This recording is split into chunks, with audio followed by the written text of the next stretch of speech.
Before we begin today's intense story, take a moment to check out our friend's new channel. They're putting together some indescribably thrilling tales that can't be missed. The link is in the description below. Drop by, hit subscribe, and join our community of story lovers. Now settle in as we journey into a tale of deception, tragedy, and a mystery that will leave you questioning everything. It was a cool Saturday evening. The sun had just dipped below the horizon, leaving behind a delicate twilight that blurred the line between light and shadow. Ryan Bennett never had to worry about whether to turn on his headlights as he pulled into his garage on a quiet Sharpsburg street. Moments later, a lean, dark-haired man emerged from a side door, effortlessly balancing a duffel bag, a briefcase, and a laptop. Years of experience showed in every move. He entered his home without a word. He knew Natalie, his wife, wasn't there. In the living room, he placed his laptop and briefcase on the couch while his garment bag rested at the foot of the stairs. Hanging his coat in the closet near the front door and loosening his tie, Ryan shed the formal attire of a day spent at a regional meeting of managers, even though, officially, he was the top systems analyst, not a manager. His boss, who knew organizational skills all too well, but not much about computers, had summoned him to Pittsburgh for the event. Ryan had assured Natalie he wouldn't return until Monday, citing a series of weekend seminars. Behind that lie lay deep personal reasons and a nagging regret that he hadn't packed more comfortable clothes, a detail that would soon have painful consequences. After a hot shower and a quick change into jeans and a polo, Ryan downed some leftovers and a beer before retreating to the living room. There he appeared like any man unwinding after a business trip, absorbed in the local newspaper. Yet beneath his calm exterior, he wrestled with a personal crisis, oscillating between denial, anger, bargaining, depression, and acceptance. By midnight, after tidying up the kitchen in a vain attempt to stall time, he grabbed a light jacket and headed out the side door. Then, recalling an urgent task, he returned, fired an email from his laptop, and finally left his house. In a matter of minutes, the garage door closed as his car disappeared into the night. The following morning at 8:30 a.m., an anxious emergency dispatcher answered a 911 call. 911, what's your emergency? Came the operator's prompt. A hesitant young female voice replied, I need the police. I think a crime has been committed. The dispatcher pressed, Where are you located? The caller answered, I'm at a payphone on Park Drive, near George Washington Park. The connection was weak, and when asked, What crime was committed? Were you attacked or robbed? The caller stammered, No, it wasn't me. I was jogging along the park's access road when I noticed a car parked oddly, its doors wide open, the lights burning, and there was too much blood to ignore. Alarmed, the dispatcher asked about potential injuries and if an ambulance was needed. No, she replied hurriedly, just the car and the blood. I didn't search around much. I was scared someone might still be lurking. Before the dispatcher could offer reassurance, the panicked caller declared, I'm not waiting for anyone. I have to get home, and abruptly disconnected. The operator stared at the screen, worried that precious resources might have been drawn away from a more critical emergency. By 2 p.m., Detective Peter Kinsley arrived at the Bennett residence. As he stepped out of his car, a blonde woman's car pulled up. He approached quickly. Excuse me, I'm looking for Mrs. Bennett. The woman, retrieving a suitcase from her trunk, looked at him with a puzzled expression. I'm Natalie Bennett. Do I know you? He said, flashing his badge. I'm Detective Peter Kinsley with the Sharpsburg Police. We're trying to locate your husband, Ryan Bennett. His car was discovered abandoned at George Washington Park this morning. Natalie's brows knitted in concern, but then she shook her head. That can't be. Ryan is in Pittsburgh. He always leaves his car at the airport. Kinsley, undeterred, replied, The license plate and VIN match our records. Confused and desperate, Natalie added, If it's really his, then someone must have stolen it from the airport. Kinsley probed further. When did you last speak to him? Can you call him now? While Natalie fumbled for her phone, a ring came from Ryan's cell. It was in the detective's pocket. Hello, Mrs. Bennett, Kinsley said into the phone. I can't give it to you, was the stony reply from the other end, a phone that was now evidence in what could potentially be a major crime. It was found in his car, Kinsley explained softly. Natalie's concern deepened. Major crime? What do you mean? His car was discovered with an open door and a bullet hole. We need to locate him immediately to determine if he's a victim or a suspect. With trembling hands, Natalie answered, I'll call his hotel. He always stays at the Holiday Inn. After a brief call that left her more shaken than before, she returned to the living room, where Ryan's briefcase and laptop sat untouched, a silent testament to his sudden return. Detective Kinsley pulled his phone aside to contact his partner. Dave, I need a search warrant for the Bennett house. Determine if Mr. Bennett is a victim or a suspect. Get it to me ASAP. Natalie listened in the kitchen as Kinsley calmly explained the necessity of following protocol. Without a warrant, any evidence we find might be inadmissible in court. Her anger flared, insisting, Ryan isn't involved in anything illegal. He works with computers. Kinsley's gaze hardened as he questioned her about why Ryan would return home unannounced. Natalie's face turned ashen, her voice dropping to a terrified whisper. Oh no, he can't be. Overwhelmed by the surreal cascade of events and convinced that Ryan might be hurt, she urged the detective to find him before more could go wrong. Soon, Detective Kinsley's partner, Detective David Clean, arrived along with forensic technicians and a search warrant. They combed the Bennett home, garage, and even the abandoned car. Kinsley requested Natalie's personal items, a razor and a toothbrush, to collect DNA samples. Natalie, distraught, sank onto a couch as the forensic team proceeded. When Kinsley attempted to unlock Ryan's laptop, he discovered it was password protected. Mrs. Bennett, do you know his password? He asked. With a shaky voice, she recalled, it used to be his first and last name with his birth year, like Benria 1978. Kinsley tried several variations, but none worked. Don't worry, our technicians will figure this out, he assured her. After securing the evidence, Kinsley sat with Natalie to record a preliminary statement. Over coffee at the kitchen table, Natalie recounted that her Saturday had been ordinary. Home chores, a call from Ryan in Pittsburgh with apologies for his delay, and an evening spent at a friend's house. Her hands trembled slightly as she detailed her movements. That's enough for now, Kinsley said, pocketing his notepad. He then requested any recent full-length photos of Ryan, a headshot, something better than his driver's license copy. Natalie hurriedly retrieved an album from a mantel display, offering up the images which Kinsley carefully examined. Noticing a man in one of the group photos, he inquired, Is that a relative? Natalie quickly clarified, No, that's Tyler Grant, Ryan's best friend since elementary. Kinsley noted this detail, aware that family DNA might soon become necessary for a comprehensive investigation. Outside in the garage, the forensic team discovered bloodstains on the pedals of Natalie's car. The detectives decided to tow her vehicle for a thorough examination. Later, as they regrouped over reports and preliminary DNA evidence, Kinsley quietly mused to his partner, What do you think about Mrs. Bennett? His partner replied cautiously, I have my doubts, especially after the blood in her car. Although she appears distraught, it's too early to judge. They agreed to observe her reaction when they informed her about the vehicle. Knocking on the kitchen door, they surprised Natalie, who had just been on another call. Your car has blood on the pedals, Kinsley stated firmly. With shock and confusion creasing her features, Natalie protested, I haven't seen any blood.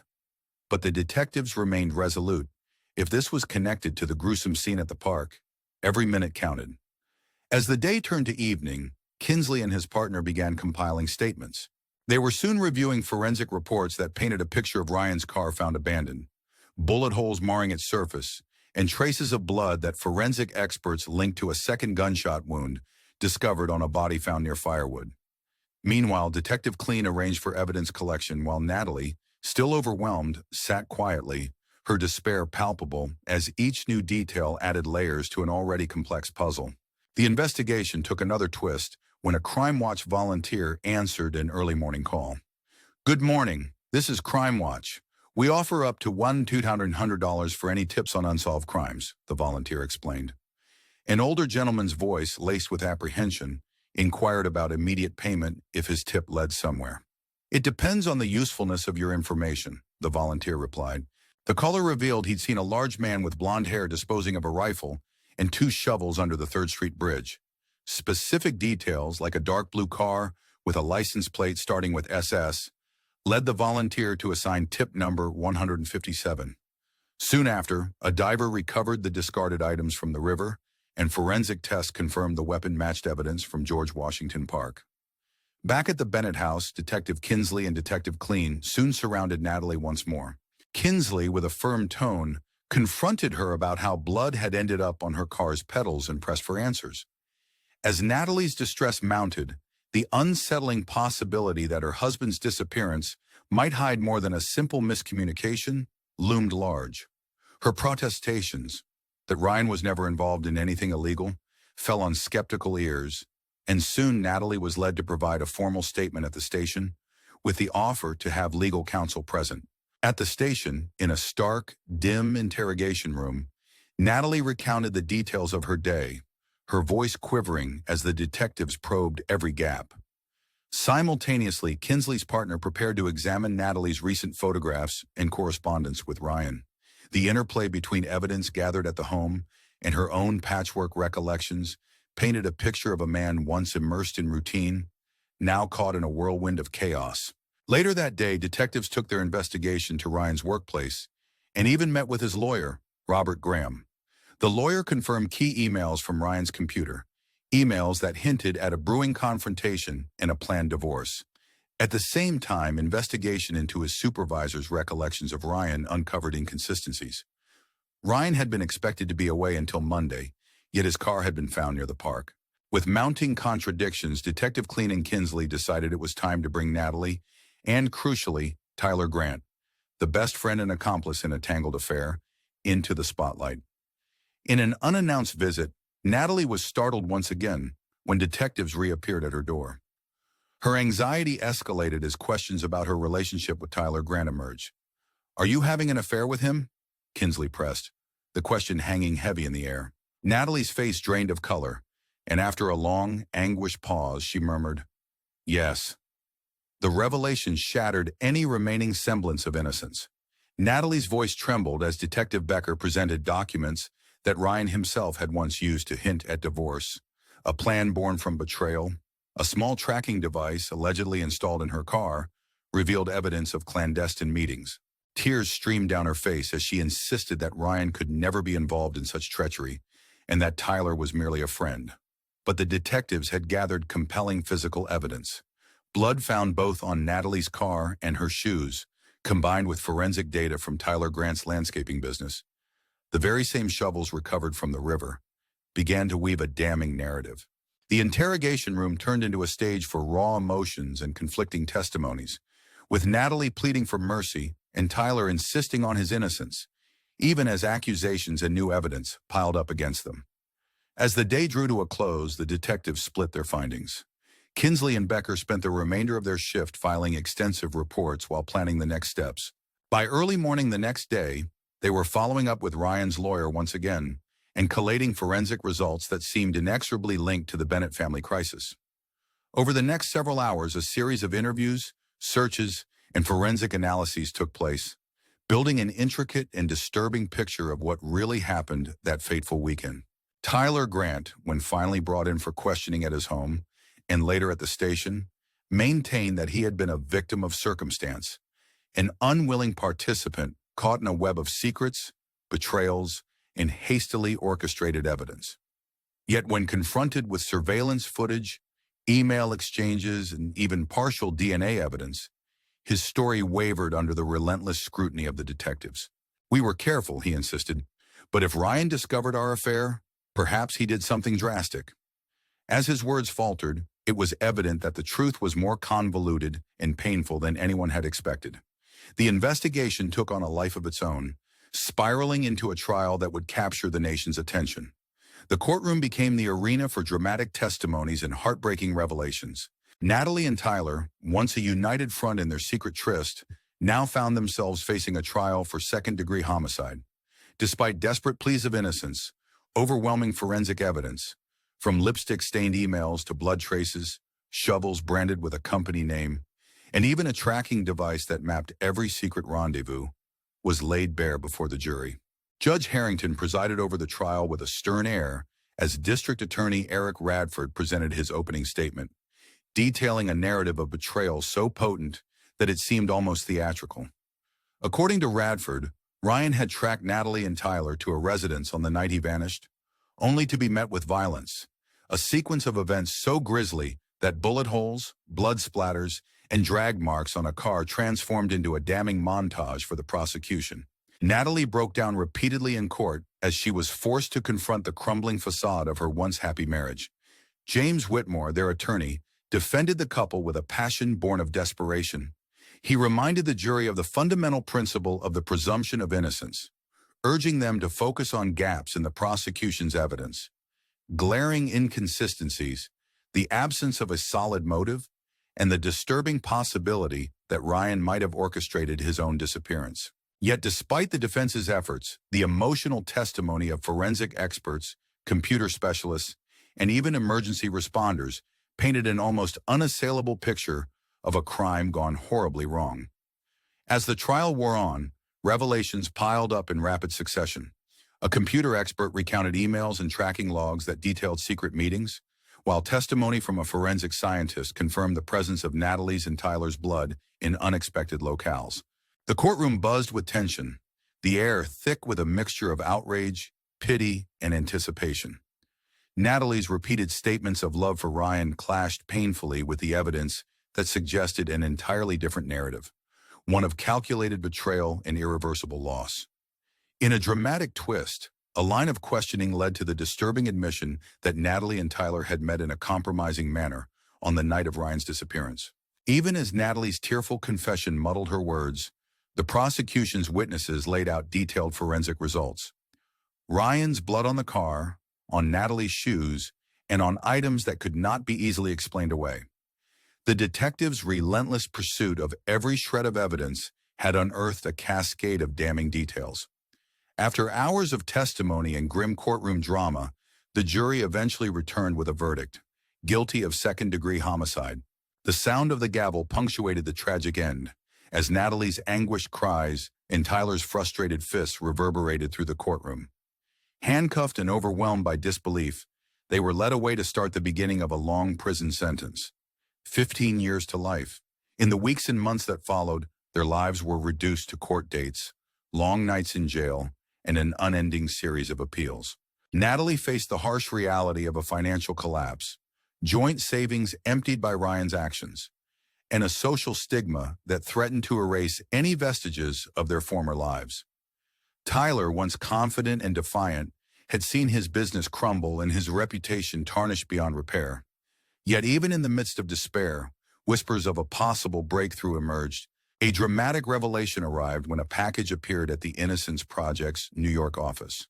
A DVD, a sealed biohazard bag, and a mysterious letter that promised to turn everything on its head.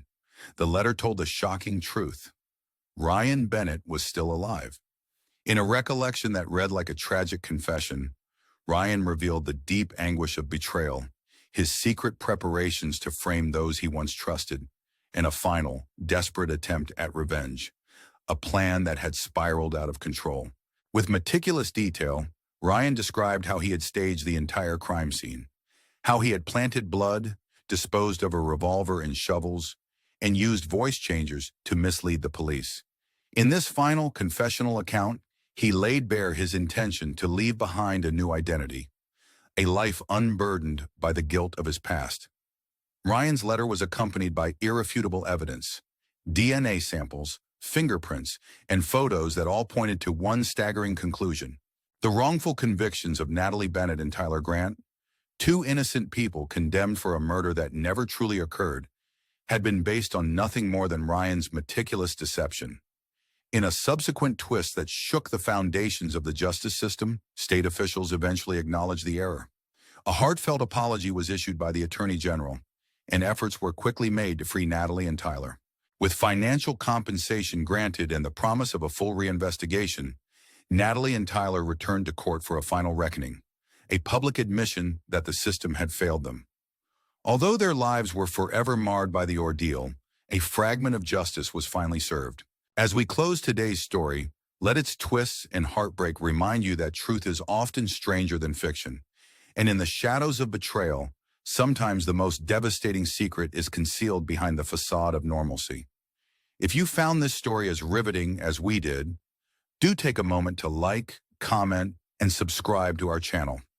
We believe every story deserves to be heard, and your voice makes all the difference. Thank you for listening, and we'll see you in the next story.